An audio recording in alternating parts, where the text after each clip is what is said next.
the economic rebellion, how Black women are creating their own tables while being pushed from America's good evening, everyone.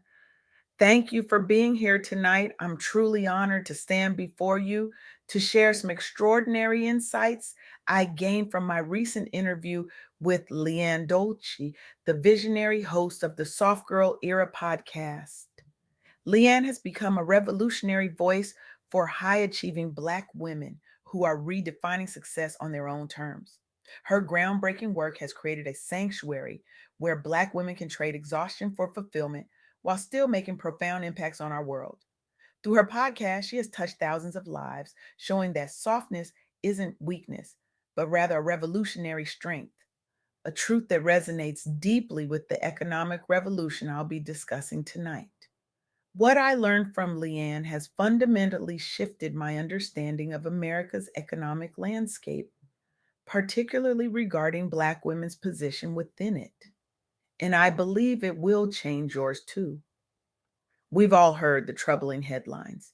In April 2025, Black women lost 106,000 jobs nationwide, a staggering number that rightfully caused alarm. But beneath this sobering statistic lies a counter narrative so powerful, so transformative, that it demands our attention. Here's what we typically don't hear. Despite facing the highest job losses of any demographic group, Black women are simultaneously leading America's entrepreneurship boom. This isn't just a silver lining, it's a fundamental restructuring of economic power that challenges everything we thought we knew about resilience, adaptation, and the future of work.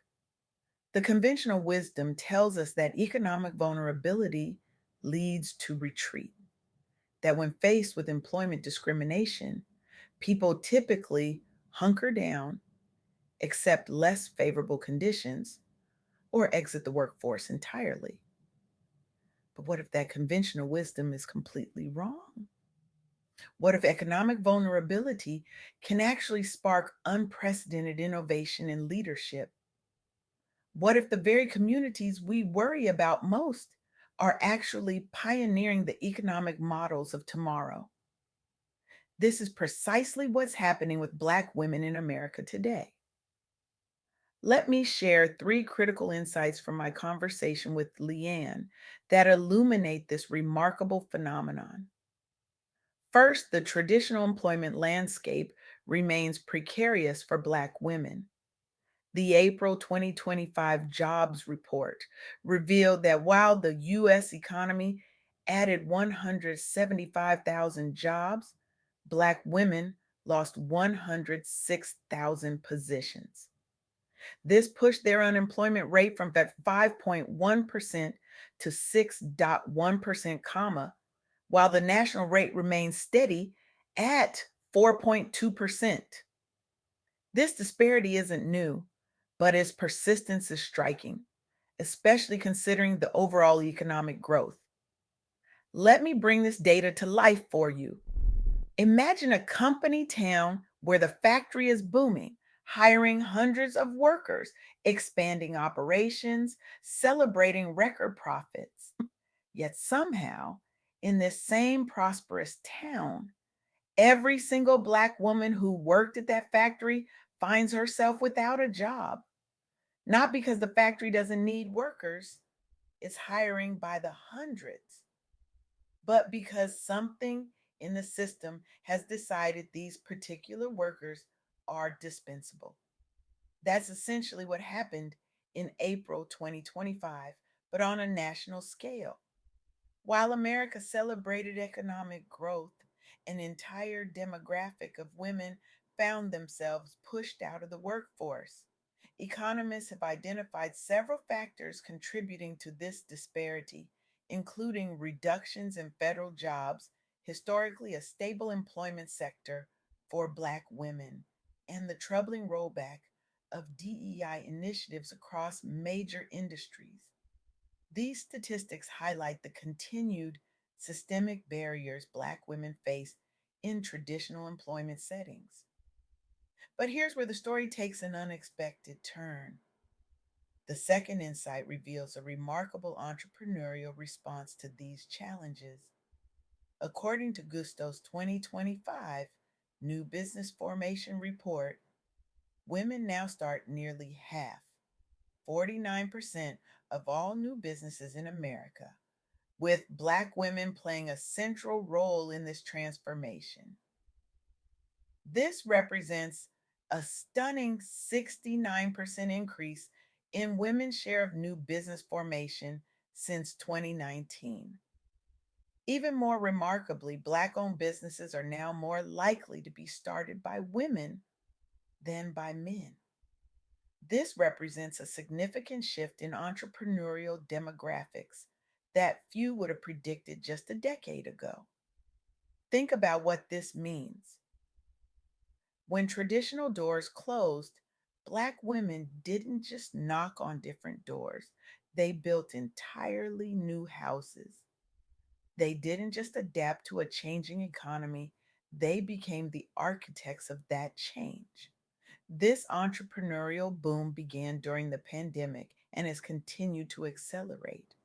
Women are particularly dominant in community services, where they represent 68% of new business founders, and personal assistance sectors at 58%, including healthcare, social assistance, and retail. But the third insight is perhaps the most powerful of all. This entrepreneurial shift isn't just about quantity, it's about quality and impact. Between 2019 and 2023, Black and African American women owned businesses saw average revenues increase by 32.7%. Black women aren't just starting businesses, they're building successful, growing enterprises despite facing dual barriers of racism and sexism. This growth occurred during a period of significant economic turbulence, including the pandemic and subsequent recovery. The revenue growth outpaced many other business segments, demonstrating the resilience and innovation of Black women entrepreneurs. The success of these businesses has created wealth, jobs, and economic opportunity within Black communities and beyond. Now, I want us to pause and really absorb what these statistics are telling us, because they reveal something profound about resilience, adaptation, and the future of work in America. For generations, we've operated under the assumption that economic security comes primarily through traditional employment, that the path to stability lies in climbing corporate ladders or securing government positions. We've measured economic health by employment rates and wage growth within established institutions. But what if that framework is becoming increasingly obsolete? What if the most dynamic economic activity is happening not within traditional employment structures, but outside them? What if the communities most marginalized by traditional employment systems are actually pioneering more sustainable, fulfilling, and innovative economic models? This is precisely what Black women appear to be doing. Faced with persistent discrimination and volatility in traditional employment, they aren't simply accepting their fate or waiting for institutions to change. They are creating entirely new economic pathways. They're building businesses that reflect their values, leverage their unique perspectives, and serve their communities. As Leanne Dolce so powerfully articulates in her podcast, they're rejecting the hustle till you drop narrative for something more sustainable and fulfilling.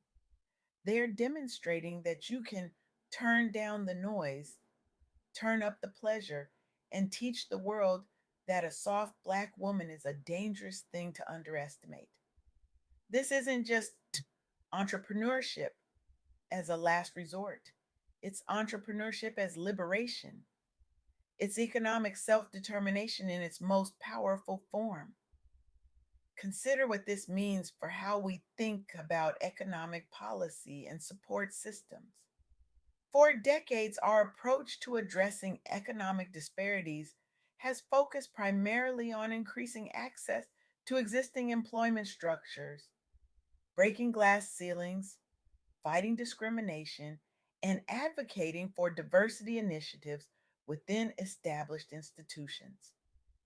These efforts remain vital. The employment disparities revealed in the April 2025 jobs report demonstrate that we must continue fighting for equity within traditional employment settings. But what if we've been missing half the picture? What if equally important, or perhaps even more important, is supporting the entrepreneurial revolution being led by those very same marginalized communities? What if the most effective economic empowerment strategy isn't just helping people get jobs, but helping them create jobs, not just for themselves, but for others? The data from Leanne's research suggests this approach could be transformative. Women entrepreneurs are particularly dominant in community services and personal assistance sectors, precisely the areas where our society has critical needs that traditional economic structures have failed to adequately address. By building businesses in these sectors, Black women entrepreneurs aren't just creating economic opportunity for themselves, they're addressing crucial social needs and creating ripple effects of opportunity throughout their communities. This brings me to a quote that Leanne shared during our interview that has stayed with me. In this era, softness isn't weakness, it's the secret weapon that keeps you glowing, growing, and cashing every check life owes you. What strikes me about this perspective is how it reframes traditional notions of strength and resilience. The entrepreneurial revolution being led by Black women isn't about hardening oneself against adversity or adopting traditionally masculine approaches to business.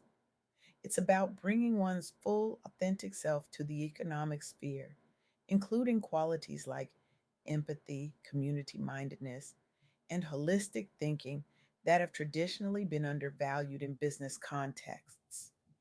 This reframing has profound implications for how we understand economic resilience more broadly. Perhaps true resilience isn't about withstanding shocks within existing systems, but about creating new systems that are more adaptive, more inclusive, and more aligned with human needs and values. Perhaps the most resilient economies aren't those with the most stable traditional employment, but those with the most dynamic entrepreneurial ecosystems that can rapidly respond to changing conditions and create new opportunities even as old ones disappear. If this is true, then the entrepreneurial revolution being led by Black women isn't just a response to discrimination, it's a glimpse of the future of work itself. It's a model for how all communities might navigate the increasing volatility and uncertainty of 21st century economic life.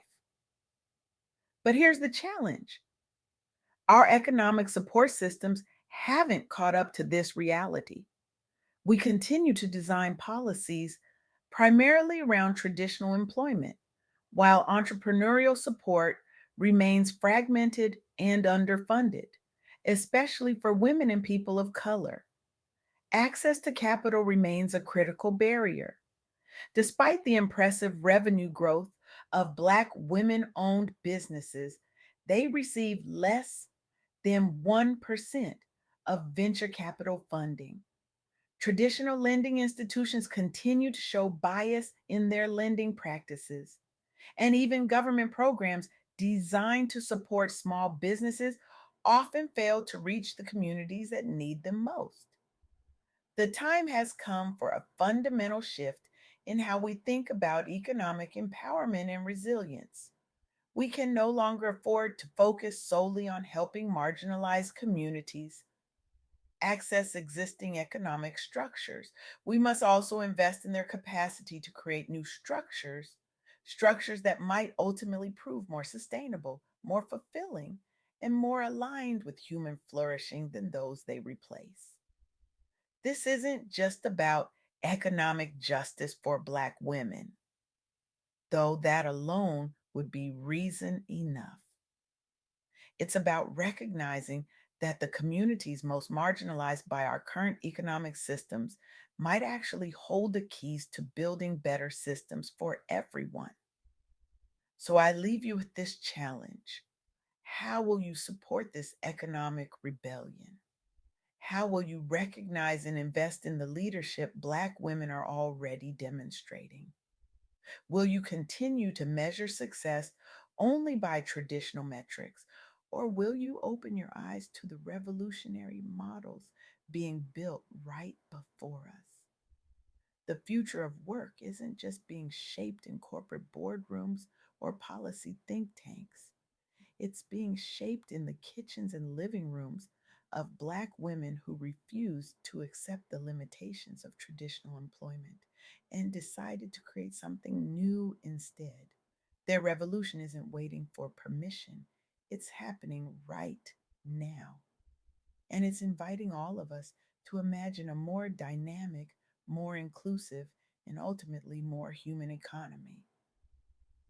The question isn't whether this revolution will continue.